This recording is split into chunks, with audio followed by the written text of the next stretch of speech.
Picture this. You walk into a room. Nobody knows you. Nobody has heard your name before. And in the next 7 seconds, before you even say a full sentence, the people in that room have already decided something about you. Are you friendly? Are you confident? Can they trust you? 7 seconds. That is faster than it takes to read this sentence out loud. And here is the strange part. Your brain does exactly the same thing to every single person you meet. Right now, today, in a coffee shop, in a job interview, in an English conversation with a stranger, your mind is making lightning-fast decisions about people, and you don't even notice it happening. So, welcome, my friend. Welcome back to Code Your English, the podcast where we don't just learn English, we learn how to live in English, how to think in English, and how to connect with the world using English. I am so happy you are here with me today, because this episode is one of the most practical and honestly one of the most fascinating topics we have ever explored together. Today we are talking about first impressions, the hidden psychology behind them, and exactly how you can use this knowledge to feel more confident every single time you meet someone new, especially when you are speaking English. By the end of this episode, you will understand why your brain judges people in seconds. You will learn the real psychological traps that make us misjudge others, and most importantly, you will walk away with simple, practical tools to create a warm, confident, and unforgettable first impression in English and in life. So, find a comfortable spot. Maybe you are walking, maybe you are cooking, maybe you are driving, and just relax, because we are going to explore this together, step by step, the way two friends would talk over coffee. Stay with me until the end, because I have a small challenge for you today that could genuinely change how people see you tomorrow. Let's begin. Let's start with the basics, because before we go deep, we need a simple, clear foundation. What exactly is a first impression? In simple words, a first impression is the picture your brain creates about a person the very first time you see them or hear them. It happens automatically. You don't plan it, you don't choose it, it just happens, like breathing. Think about the last time you met someone new. Maybe it was a new coworker. Maybe it was your first day at a new school. Maybe it was a job interview where your hands were a little sweaty and your heart was beating fast. Or maybe it was simply scrolling through someone's profile online before you even spoke a single word to them. In every one of these situations, your brain was already building an opinion, often before the other person even said hello. This happens everywhere, in every culture, in every language. A student named Elif once told me about her first day at a new university in another country. She said she felt like everyone was watching her, judging her accent, her clothes, the way she walked into the classroom. And you know what? She was partly right. People were forming impressions. But here is the beautiful truth she discovered later. Most people were far too busy worrying about their own first impression to judge her as harshly as she imagined. Isn't that interesting? We think everyone is watching us so closely. But really, everyone is a little nervous about themselves too. Now, here is the important part. First impressions feel powerful because they happen instantly and automatically, almost like a reflex. But why does our brain work this way? Why can't we simply wait, relax, and get to know someone slowly before forming an opinion? Let's go a little deeper into the psychology, because understanding why is what will help you change how. Our brains are, in many ways, wonderfully lazy. Not in a bad way, but in a smart, efficient way. Thousands of years ago, our ancestors did not have the luxury of studying a stranger's personality for 3 weeks before deciding if that stranger was dangerous. If a person in the forest looked threatening, our ancestors needed to decide in a split second: fight, run, or trust. There was no time for slow, careful analysis. This is what psychologists call fast thinking, an automatic, instinctive, almost invisible mental process compared to slow thinking, which is careful, logical, and effortful. Fast thinking helped humans survive for thousands of years, and even though we are no longer running from lions, our brains still use this same quick system every single day, especially when we meet someone new. This is why your brain looks for danger first, even in a completely safe modern situation, like an English class or a business meeting. It scans a person's face, their tone of voice, their body language, searching for tiny clues. Is this person friendly or unfriendly, safe or unsafe, similar to me or different from me? Your brain is also incredibly good at pattern recognition. It takes small pieces of information, a smile, a firm handshake, a nervous laugh, and instantly connects them to patterns you have seen before. Then it fills in the missing gaps with assumptions. This is efficient, yes, but it also means our first impressions are often built on guesses, not facts. This is exactly why quick thinking is useful in dangerous situations, but it also creates real mistakes in everyday social life. Your brain wants speed more than accuracy. It wants a decision now, not perfect information later. And once you understand this, something wonderful happens. You stop blaming yourself for feeling nervous or judged, because you realize this is simply how every human brain on the planet works. It's not personal weakness. It's biology. Take a slow breath right now and just repeat quietly to yourself, "It's not just me. This is how every brain works." Feel that? That's the beginning of confidence.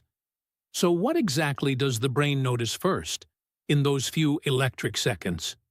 Let's break it into simple, friendly pieces, because once you know exactly what people notice, you can consciously choose to present your best, most authentic self. The first thing people notice is appearance, and I don't mean you need to look like a movie star. Not at all.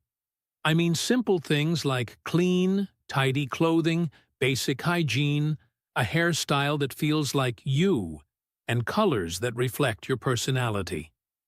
Appearance is not about being perfect.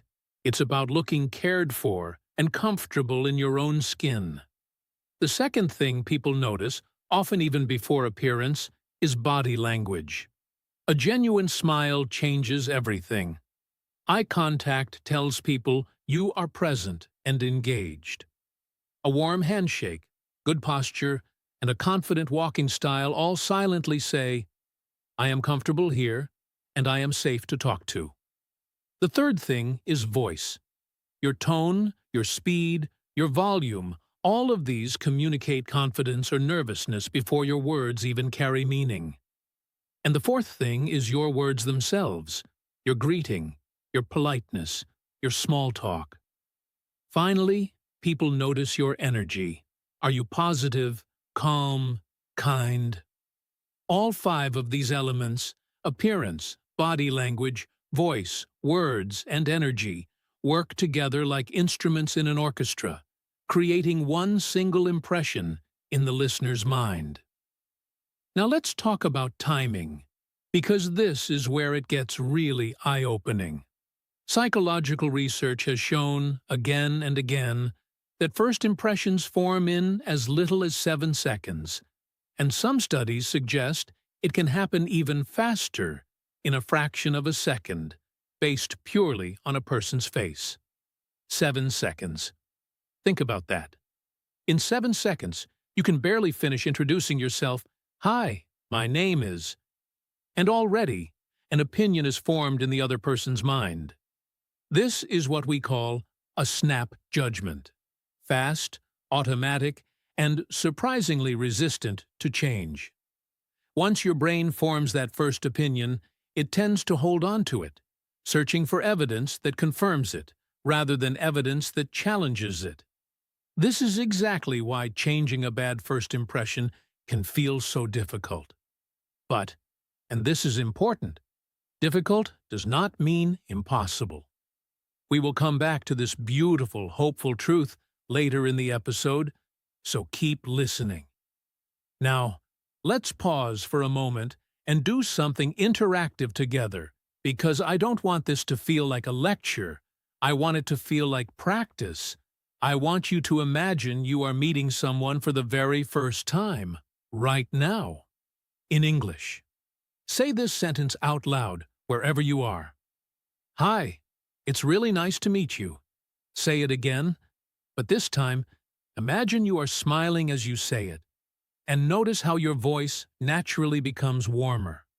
That small shift, smiling while speaking, is one of the simplest psychological tools you now have in your pocket.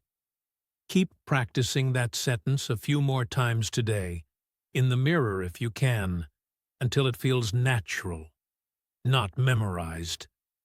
Let's talk now about the common thinking mistakes our brains make, because understanding these mental traps will completely change how you see other people, and honestly, how you see yourself too. Psychologists have identified several patterns that happen almost automatically in our minds. The first is called the halo effect. This happens when one positive quality about a person makes us assume everything else about them is also positive. For example, if someone is very attractive or extremely well-dressed, we might automatically assume they are also intelligent, kind, or successful, even without any real evidence. The opposite of this is called the horn effect, when one negative quality colors our entire opinion of a person. Maybe someone seems a little shy or awkward in the first few seconds, and suddenly our brain assumes they must also be unfriendly or unintelligent, which is often completely untrue. Then there is confirmation bias, one of the sneakiest mental traps of all. Once we form an initial opinion about someone, our brain starts looking only for information that confirms that first opinion, and it quietly ignores anything that contradicts it. If you decide in the first 10 seconds that someone seems unfriendly, you will unconsciously notice every small unfriendly signal afterward, and completely miss the warm, kind moments. We also fall into stereotypes, judging entire groups of people instead of seeing each individual person clearly. And similarity bias, where we naturally feel more comfortable and trusting toward people who remind us of ourselves, whether that's through language, culture, clothing style, or even just a similar sense of humor. Here is a real example. A student of mine named Thomas once told me about his first week working in an international office. There was a colleague who barely spoke during meetings, and Thomas quickly decided this person was cold and unfriendly. Weeks later, Thomas discovered that his colleague simply felt shy speaking English in front of a large group, and outside of meetings, in smaller conversations, he was actually one of the warmest, funniest people in the entire office. Thomas had fallen straight into the horn effect. One quiet moment had colored his entire opinion of a genuinely kind human being. Here's another small story that I think you'll recognize instantly. Imagine two co-workers meet for the first time at a busy, chaotic office party. One of them, let's call her the observer, decides within the first minute that the other person seems a bit full of themselves, simply because they spoke confidently about their recent project. From that moment forward, confirmation bias quietly takes control. every joke that person makes now sounds a little arrogant. Every confident sentence now sounds a little boastful. Meanwhile, a completely different coworker who happened to form a warm first impression of that same confident person hears the exact same jokes and the exact same sentences and experiences them as funny, charming, and self-assured. Same person, same words, same room, two completely different realities, built entirely on that first fragile 7-second impression. This is the quiet, invisible power of confirmation bias, and once you can see it clearly, you can finally start questioning your own snap judgments instead of blindly trusting them. This brings us to something incredibly important, something I want you to really absorb today. First impressions can be, and often are, completely wrong. People are nervous. People are shy. People are simply having a difficult day that has nothing to do with you. Add cultural differences, language differences, and simple misunderstandings into the mix, and you start to see just how fragile and unreliable that instant judgment really is. Social anxiety alone can make a warm, brilliant person appear distant or cold in the first few minutes of meeting someone. This is exactly why judging too quickly is genuinely risky, both when we judge others unfairly and when we assume others are judging us unfairly too. I want you to take a small, quiet moment right now and think of one time someone misjudged you in those first few seconds. Maybe because you were nervous speaking English. Maybe because you were tired. Maybe because you were simply having an off day. Now flip it around. Think of one time you misjudged someone else too quickly and later discovered you were completely wrong about them. Feel that shift in perspective? That awareness alone is a small victory, and it is one of the most powerful mental tools you can carry into every future conversation. Let's go a little deeper now into body language, because nonverbal communication genuinely carries more emotional weight than words alone. A natural, relaxed smile instantly signals warmth and safety to another person's brain. Standing with confident, open posture, shoulders relaxed, chest slightly open rather than closed and hunched, communicates comfort and self-assurance.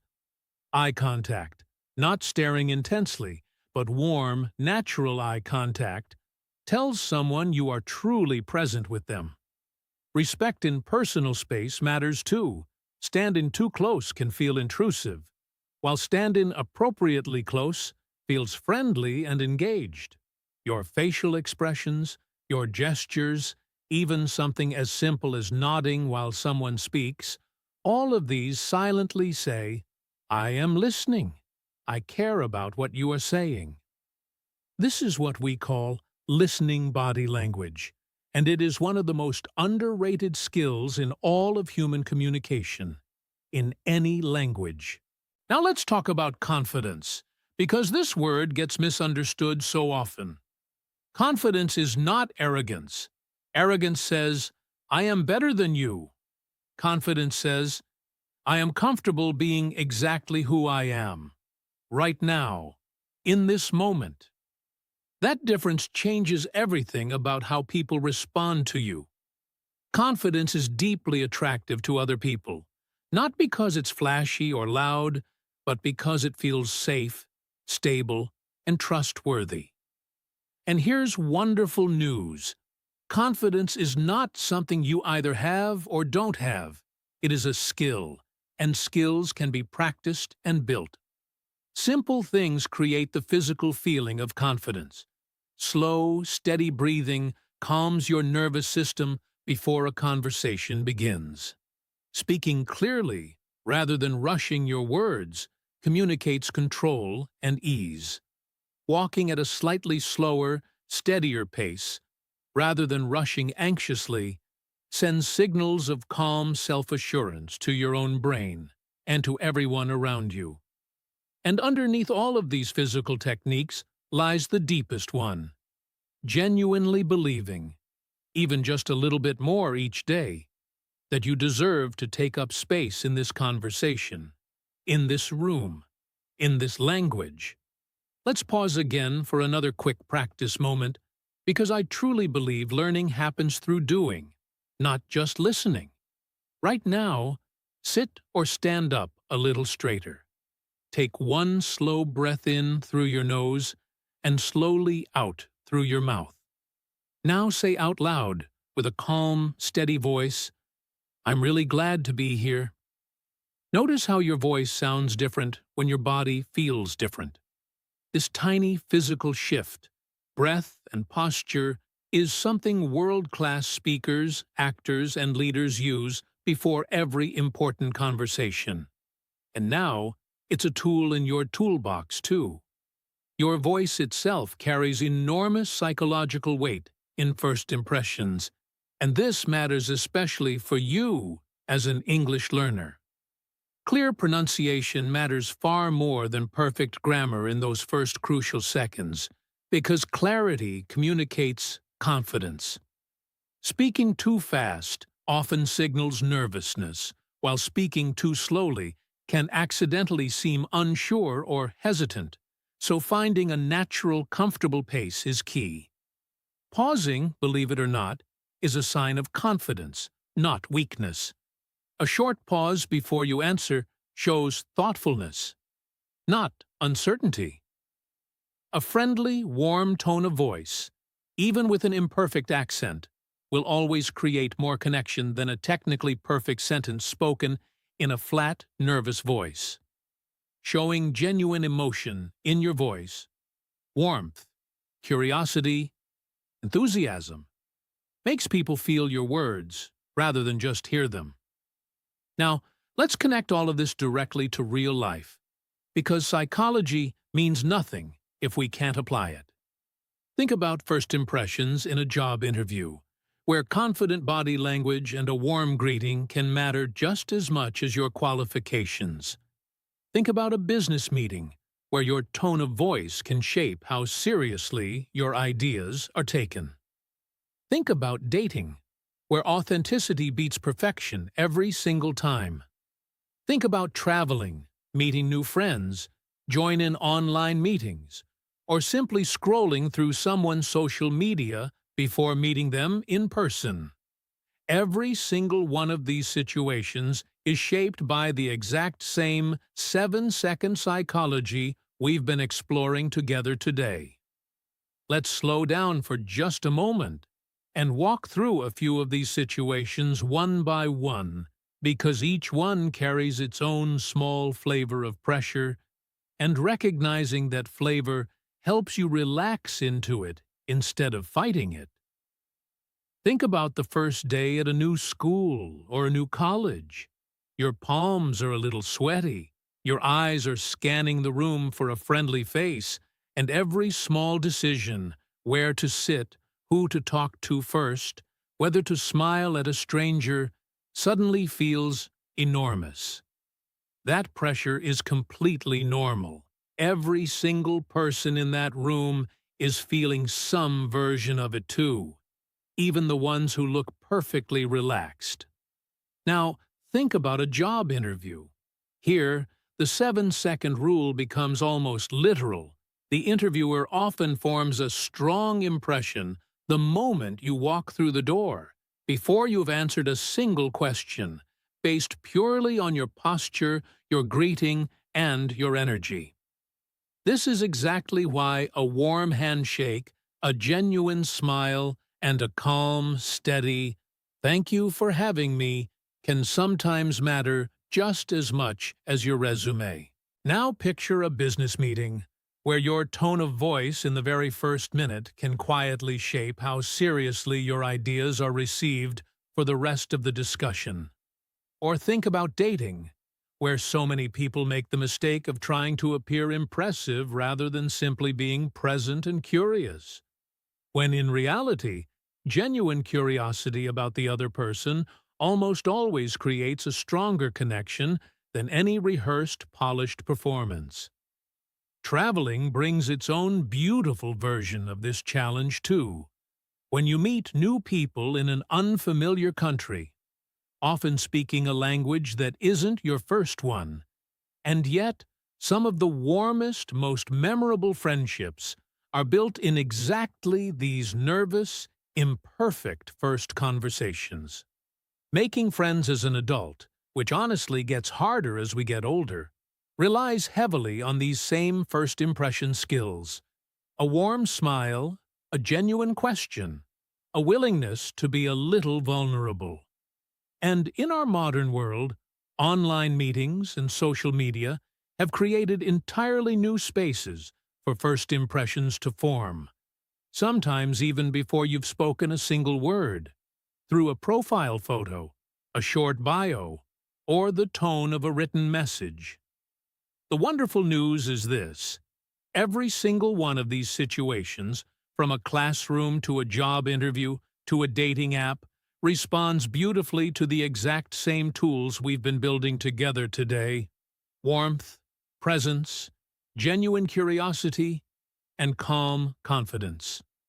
And now, let's bring this directly home to something incredibly relevant for you, my English learner friend.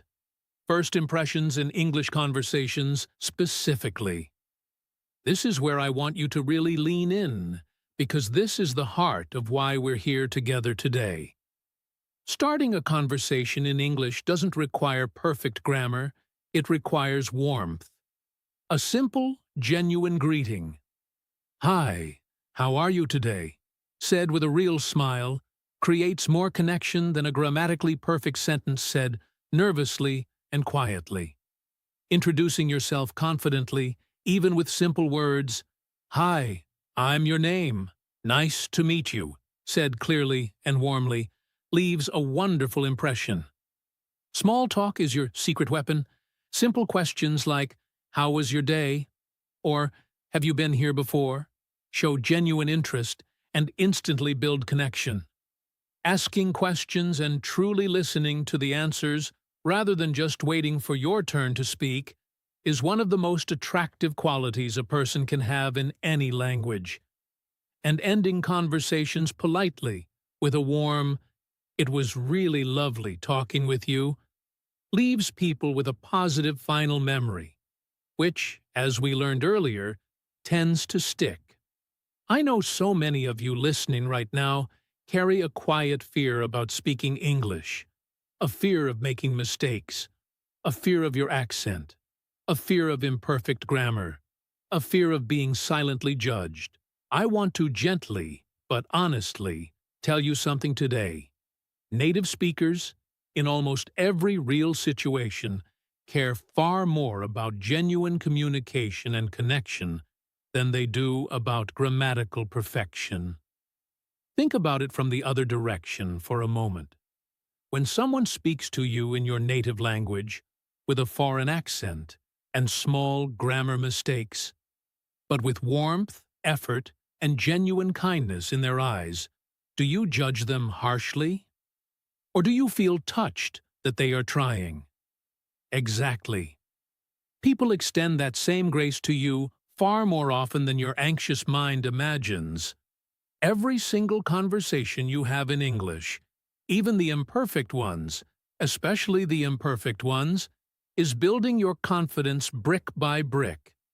This is not about achieving perfection. It is about practicing courage. Now let's talk about likability, because there is genuine psychology behind why certain people become instantly likable the moment you meet them. And the beautiful truth is, none of these qualities require perfect looks or perfect language skills. Kindness is magnetic. A warm, genuine smile instantly puts people at ease. Curiosity about others, asking real questions and caring about the answers, makes people feel valued.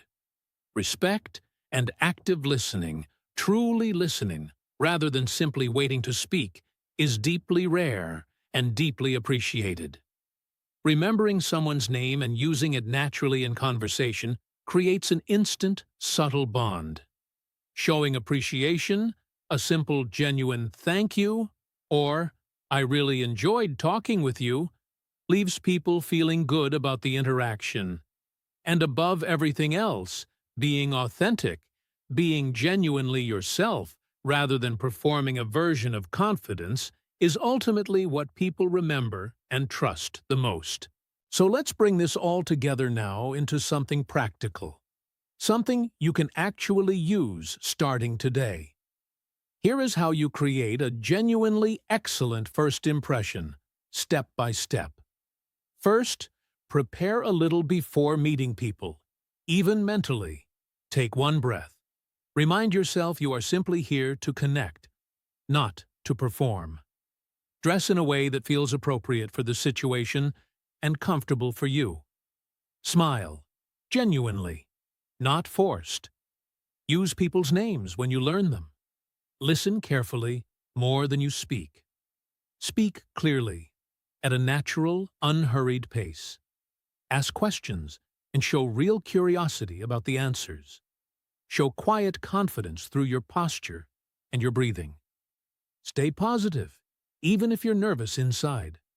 Respect the other person's time, space, and feelings. And finally, end every conversation warmly, leaving people with a good, memorable final feeling. This is your simple, practical checklist, and I promise you, even practicing 3 or 4 of these consistently will transform how people experience you. Now here comes one of the most important, most hopeful parts of our entire conversation today. What happens if you feel like you've already made a bad first impression with someone? Maybe you were nervous. Maybe your English didn't come out the way you wanted. Maybe you were simply having a difficult day. Can that first impression actually be changed? The honest answer is yes, but it takes time, consistency, and patience.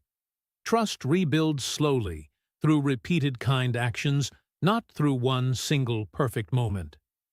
Honesty matters deeply. If you made a genuine mistake, a simple, sincere acknowledgement can open the door again. Patience is essential because people's brains are naturally slow to update their first impressions. Remember confirmation bias from earlier, so don't expect instant change. But here is the beautiful, hopeful truth. Consistent kindness, shown again and again over time, absolutely can and does rewrite even a difficult first impression. I have personally watched students completely transform how their colleagues, classmates, and even entire communities saw them, simply through weeks and months of quiet, consistent warmth and effort. Never give up on a relationship, simply because the first 7 seconds didn't go perfectly.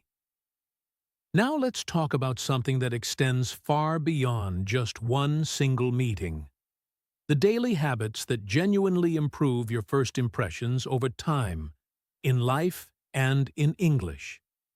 Reading regularly expands your vocabulary and your ability to express yourself clearly and interestingly. Gentle daily exercise improves your posture, your energy, and your overall confidence. Practicing better posture throughout your day, not just when you remember to, trains your body to naturally carry confidence. Speaking practice, even just talking to yourself in English while cooking or walking, builds fluency and comfort. Practicing your smile. Yes, genuinely practicing it sounds unusual, but it retrains your face to default to warmth. Building your vocabulary steadily gives you more tools to express your authentic personality. Practicing active listening in every conversation, not just English conversations, sharpens a skill that will serve you for life. Learning emotional control, staying calm rather than reactive, creates a stable, trustworthy presence. Practicing gratitude, genuinely appreciating people and moments, naturally makes your energy warmer and more magnetic.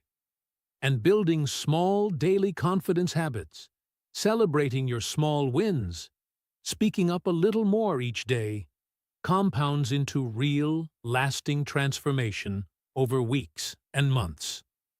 All right, my friend, now it's time for your practice challenge, because knowledge without action doesn't create change. Only action does. Here is what I want you to do today and tomorrow. First, simply observe people around you today. Notice what creates a positive first impression when you meet someone, and what doesn't. Second, practice your genuine smile a few times today, in the mirror, before a conversation, even while walking alone. Third, introduce yourself to at least one new person this week, even briefly, even nervously. Just do it. Fourth, notice body language in your conversations today, both yours and others. Fifth, practice listening more than you speak in at least one conversation today. Sixth, if you're comfortable, record your own voice, speak in a simple introduction in English, and listen back with kindness, not criticism. Seventh, practice steady, warm eye contact in your next conversation. And finally, tonight, before you sleep, take just 2 quiet minutes to reflect on one moment today when you felt genuinely confident, and one moment where you'd like to grow a little more tomorrow. This isn't about perfection, my friend. It's about gentle, consistent practice. Let's take a moment now to recap everything we've explored together today, because repetition truly is the mother of learning. We learned that a first impression is an automatic picture your brain creates within seconds of meeting someone. We learned that your brain judges quickly because of ancient survival instincts, fast thinking designed for speed rather than perfect accuracy. We explored common thinking mistakes, the halo effect, the horn effect, confirmation bias, stereotypes, and similarity bias, and how these mental traps quietly shape our judgments of others. We discovered why first impressions can genuinely be wrong because of nervousness, shyness, cultural differences, and simple bad days. We explored the power of body language, a genuine smile, confident posture, warm eye contact, and attentive listening. We talked about the real difference between confidence and arrogance, and simple physical techniques, breathing, clear speech, steady walking, that build genuine confidence. We explored how your voice itself shapes people's opinions through pace, tone, pauses, and warmth. We connected all of this directly to English conversations, greetings, small talk, genuine curiosity, and warm, polite endings. And finally, we explored daily habits, reading, exercise, posture, gratitude, and consistent practice that build lasting confidence over time, both in life and in English. Now, before we close today, I want to ask you something, and I would genuinely love for you to share your answer in the comments below, because your voice matters deeply in this community. Tell me about one specific moment when someone's first impression of you was completely wrong, and what actually happened once they got to know the real you. I read every single comment, and I promise you, your story might be exactly what another listener needs to hear today. Remember, my friend, everyone deserves a second chance, and so do you. Never judge yourself or anyone else too quickly. Keep gently improving, one conversation at a time. Practice your English every single day, even in small, imperfect moments, because confidence truly does grow through action, not through waiting until you feel ready. Thank you so much for spending this time with me today. It genuinely means so much to me that you chose to learn and grow together with this community. Keep going, keep practicing, and I will see you very soon in our next episode. Until then, take care, stay warm, stay curious, and speak boldly. Bye for now.